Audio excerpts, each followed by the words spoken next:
Hello, magic casters of all shapes and sizes. My name is Chance, and welcome to another episode of our second level spell series. Today, we're going to be taking a look at one of my personal favorites in terms of creative usefulness, but also the bane of my existence in terms of doing these videos, and you'll see what I mean in a little bit here.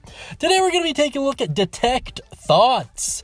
This is usable by the Bard, Sorcerer, and Wizard, and it is found in the Player's Handbook. And it is pretty much what you expect it to be. In any case, let's get on to the mechanics here so we know exactly what we're talking about. So the effect at a glance, and this is super simplified by the way, read a creature's surface thoughts, use an action to probe deeper or switch targets. When probing deeper, the target makes a wisdom save. On a success, the spell ends. Your cast time is the standard one action. The range is technically self, but the actual area of effect is 30 feet from you. The duration is 1 minute and it is concentration. The components are verbal, material, and somatic. If you're curious about that verbal component, it is a copper piece. It is not consumed in the spell, and it's kind of meant to play on the penny for your thoughts kind of phrase. So bear that in mind. You also have to speak forth an incantation and gesture with one hand. The school is Divination, which makes a ton of sense. Now let's look at the full description to better understand this spell. Quick warning in advance, this is going to be a long one.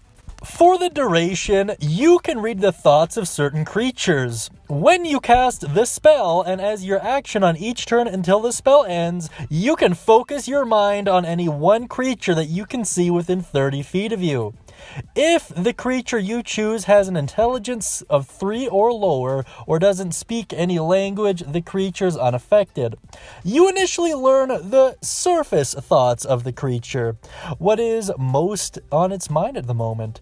As an action, you can either shift your attention to another creature's thoughts, or attempt to probe deeper into the same creature's mind.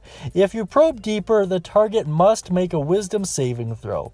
If it fails, you gain insight into its reasoning, if any, its emotional state, and something that looms in its mind, such as something it worries over, loves, or hates. If it succeeds, the spell ends. Either way, the target knows that you are probing into its mind, and unless you shift your attention to another creature's thought, the creature can use its action on its turn to make an intelligence check contested by your intelligence check. If it succeeds, the spell ends.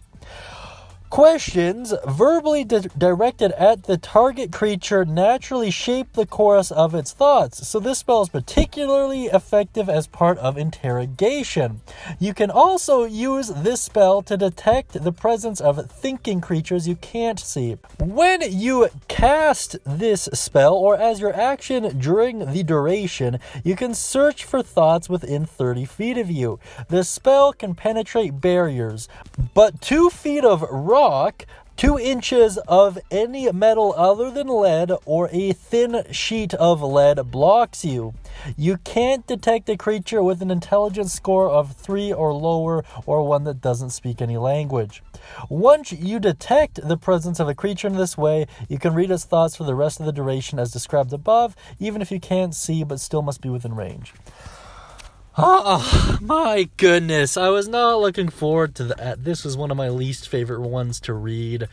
In any case, there's a lot you can do, but the biggest takeaway is read someone's thought, use an action to probe deeper or switch targets. You can also detect invisible creatures this way, although in the beginning it says you really can't. This is just worded very strangely, but the ruling is you can, so just bear that in mind.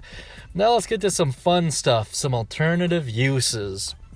So it already mentions interrogation, so I can't really use that one because it's kind of a direct use. But in terms of more indirect uses, this would be a good way to figure out if someone's lying to you. Like an important figure, for example, a king, queen, noble, or even just a quest giver.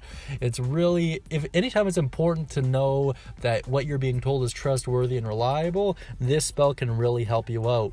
It can also be very useful against invisible foes, like it mentioned a little bit earlier here. This would include ghosts, specters, or just people following you that you don't quite know are there. I think it's incredible. I really do love this spell. Outside of that, a skilled player can really use this to help fine-tune plans or better understand the psychology of certain key characters to better restructure how they expect the events to play out. In any case, if you have any ideas, alternative uses, or any of your thoughts, please put it down in the comment section beneath. Really do appreciate it. And if you like that cool hand-drawn D&D picture on the screen and you'd like your own character drawn up, please check out the guild hall to figure out exactly how to do that. That being said, I hope you have a wonderful day, and as always, happy spellcasting, everyone.